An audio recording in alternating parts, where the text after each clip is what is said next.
आज इस वीडियो में हम यूपी पीसीएस के सिलेबस और एग्ज़ाम पैटर्न के बारे में बात करने जा रहे हैं। आखिर अच्छी तरीके से समझते हैं कि क्या है यूपी पीसीएस का एग्ज़ाम पैटर्न और कितने पेपर होते हैं, किस पेपर में कितने नंबर लाने होते हैं। देखिए, किसी भी एग्ज़ाम की तैयारी करने से पहले उसके सिलेबस और एग्ज़ाम पैटर्न के बारे में जानना बहुत ज़्यादा ज़रूरी होता है, क्योंकि उसी हिसाब से आपको रणनीति बनानी होती है और फिर तैयारी करनी होती है। तो चलिए, हम यूपी पीसीएस के बारे में अगर हम बात करें तो यूपी पीसीएस का जो टोटल प्रोसेस है वह 3 भाग में बटा होता है। तो सबसे पहले हम समझते हैं प्रीलिम्स एग्ज़ाम को, कि आखिर प्री एग्ज़ाम में क्या होता है। देखिए, जो प्रीलिम्स एग्ज़ाम होता है वह 400 नंबर का होता है, लेकिन यहाँ पर आपके लिए समझना ज़्यादा ज़रूरी ये है कि जो प्रीलिम्स एग्ज़ाम होता है वह 400 नंबर का होता है, लेकिन जो मेंस के लिए कट ऑफ लगती है वह 400 नंबर के हिसाब से नहीं लगती है, वह लगती है 200 नंबर के हिसाब से। इसको समझते हैं कि कैसे।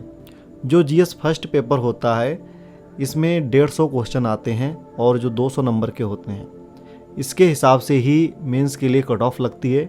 मतलब कि आपको ये कोशिश करनी होती है कि जो जीएस फर्स्ट है जिसमें 150 क्वेश्चन हैं, 200 नंबर के हैं, जितने ज़्यादा से ज़्यादा आप इसमें नंबर ले आएंगे उतनी ज़्यादा चांस आपके ये हो जाते हैं कि आप प्रीलिम्स एग्ज़ाम में पास हो जाएंगे, मतलब कि आपको मेंस एग्ज़ाम देने का मौका मिलेगा।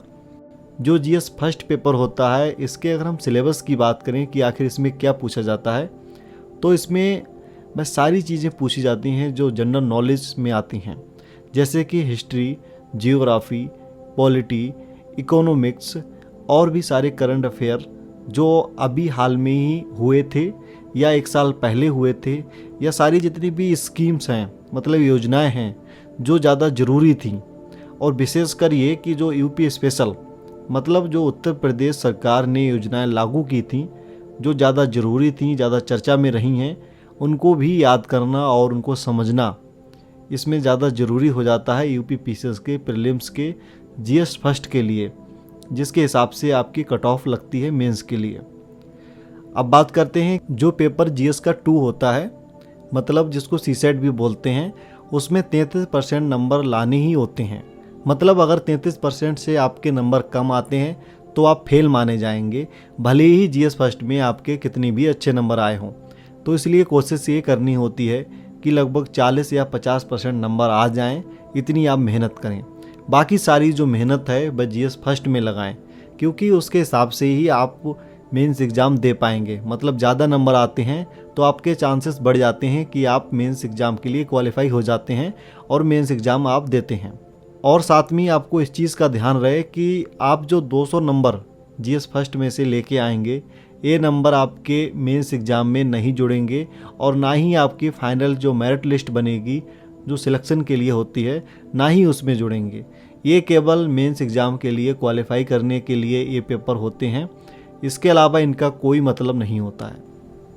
इसके बाद हम बात करते हैं यूपी पीसीएस के सेकेंड स्टेज के बारे में, मतलब मेंस एग्ज़ाम के बारे में, कि आखिर मेंस एग्ज़ाम टोटल कितने नंबर का होता है। यूपी पीसीएस का मेंस एग्ज़ाम टोटल 1500 नंबर का होता है। अब हम ये बात करते हैं कि आखिर इसमें कितने पेपर होते हैं। इसमें जो जीएस होता है, जनरल स्टडीज़ होता है, उसके 4 पेपर होते हैं। इन चारों पेपर में अलग अलग सिलेबस है और उसी हिसाब से आपको तैयारी करनी होती है। इनका सिलेबस क्या है मैं आपको बताता हूँ। जैसे कि जीएस फर्स्ट की बात करें हम, तो जीएस फर्स्ट में आपसे पूछा जाता है हिस्ट्री और वर्ल्ड हिस्ट्री, मतलब भारत का इतिहास और विश्व का इतिहास, और साथ में इसमें जियोग्राफी भी पूछी जाती है जो कि भारत और विश्व दोनों की शामिल होती है। उसके अलावा इसमें यूपी स्पेशल जियोग्राफी भी पूछा जाता है। तो ये जो जीएस के 4 पेपर होते हैं ये 200 नंबर के होते हैं, मतलब कि जीएस टोटल 800 नंबर का होता है 1500 में से। इसके बाद हम बात करते हैं जीएस 2 के बारे में। जीएस 2 में आपका पॉलिटिकल साइंस होता है और उसके अलावा आईआर होता है, इंटरनेशनल रिलेशन होता है, कि आखिर हमारे पड़ोसी देश कौन कौन से हैं, उनके साथ हमारे किस प्रकार से रिलेशन है, संबंध है, या उनसे क्या क्या संधियाँ हुई हैं, आखिर क्या क्या डील हुई हैं, और जो भी विश्व में महत्वपूर्ण घटनाक्रम रहता है, मतलब जो घटनाएं हाल में चर्चा में रही होती हैं एग्ज़ाम से पहले, ज़्यादातर उनके बारे में पूछा जाता है। उसके अलावा फिर सोसाइटी के बारे में पूछा जाता है। इसका मतलब ये है कि समाज में क्या समस्याएं हैं, उनको कैसे सॉल्व किया जाए, इस टाइप के क्वेश्चन पूछे जाते हैं। और यूपी से स्पेशल क्वेश्चन भी आते हैं जो उत्तर प्रदेश में समस्याएं चल रही होती हैं समाज की। इसके बाद अब हम बात करते हैं जीएस थर्ड के बारे में, जीएस थ्री के बारे में। जीएस थर्ड में आपसे पूछा जाता है अर्थव्यवस्था के बारे में, भारत की इकोनॉमी क्या है, कैसे है, क्या क्या समस्याएं हैं, या इकोनॉमी क्या होती है, इस टाइप से क्वेश्चन पूछे जाते हैं। उसके अलावा भूमि सुधार और साइंस एंड टेक, मतलब साइंस एंड टेक्नोलॉजी में कौन सी मिसाइलें बनी हैं या किस टाइप के परीक्षण किए जा चुके हैं, इस टाइप के क्वेश्चन पूछे जाते हैं। और इंटरनल सिक्योरिटी, मतलब आंतरिक सुरक्षा, या हमारे यहाँ पर पुलिस कैसे काम कर रही है, पुलिस में भी क्या क्या समस्याएं हैं, इससे संबंधित क्वेश्चन पूछे जाते हैं। और इसके अलावा स्पेशल ये रहता है कि यूपी में कानून व्यवस्था कैसी है, या कहें तो क्या क्या समस्याएं हैं, इससे संबंधित भी क्वेश्चन पूछे जाते हैं, जो कि आपको लगातार करंट अफेयर से संबंधित आपको याद करते रहना है। क्योंकि जो न्यूज़ में घटनाएं आती हैं या समस्याओं के बारे में कभी कभी बताया जाता है, उन पर आपको अपनी नज़र रखनी है और उनको समझना है। अब इसके बाद हम बात करते हैं जीएस फोर के बारे में। जीएस फोर में आपसे नैतिकता और शिष्टाचार के बारे में पूछा जाता है, और उसके अलावा केस स्टडी और डिसीजन मेकिंग। मतलब अगर हम डिटेल में समझें तो आपसे ये पूछा जाएगा कि आप अधिकारी होंगे किसी भी पोस्ट पर, तो फिर अगर आपके सामने ये समस्या आती है तो आप इसको कैसे सॉल्व करेंगे, या आप कैसा व्यवहार करेंगे, उसको कैसे अच्छा बनाएंगे, अपने सीनियर से कैसे बात करेंगे, इस टाइप के क्वेश्चन पूछे जाते हैं। देखिए, यहाँ पर हो सकता हो कि मैं जो बता रहा हूँ ये आपके समझ में ना आए कि क्वेश्चन कैसे पूछे जाते हैं।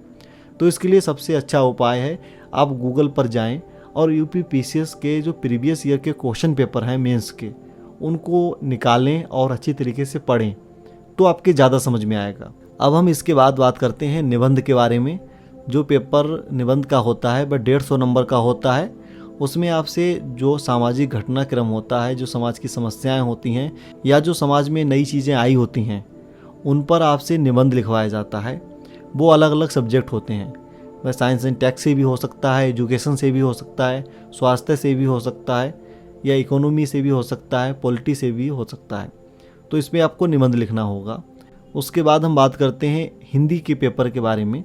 मतलब जो 150 नंबर का होता है उसमें टोटल हिंदी भाषा से संबंधित आपसे क्वेश्चन पूछे जाते हैं, जैसे कि विलोम शब्द हो गए, मुहावरे हो गए, पर्यायवाची हो गए, इस टाइप का जो हिंदी व्याकरण है उससे भी संबंधित क्वेश्चन पूछे जाते हैं, जो आपको लिखित में ही देने होते हैं।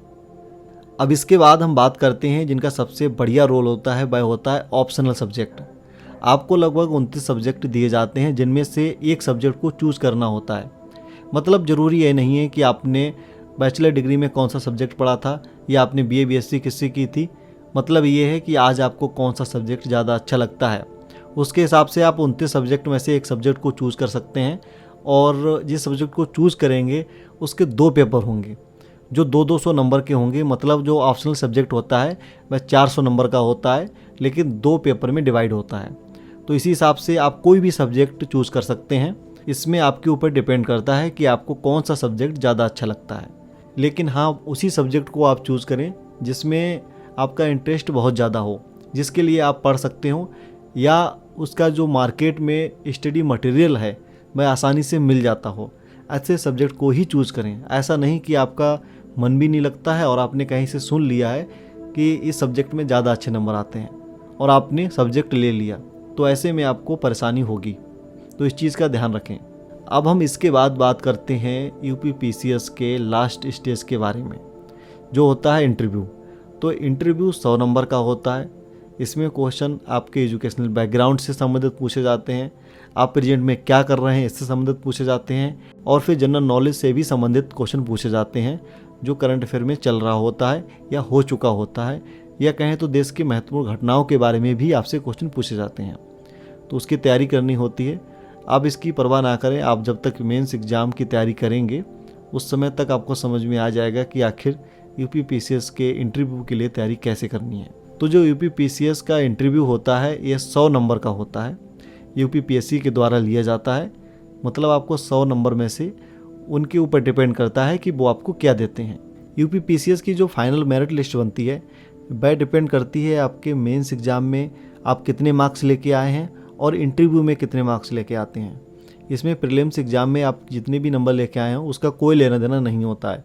मतलब आपका जो मेंस एग्ज़ाम था 1500 नंबर का उसको जोड़ा जाएगा और जो 100 नंबर का इंटरव्यू था उसको जोड़ा जाएगा। इसमें से आप जितने नंबर ले आते हैं, मतलब 1500 में से उधर जितने भी नंबर लेके आए होंगे और इधर इंटरव्यू में जो 100 नंबर का होता है उसमें से आपको जो नंबर मिले होंगे उन दोनों को ऐड कर दिया जाता है और उसी हिसाब से फाइनल मेरिट लिस्ट बनती है।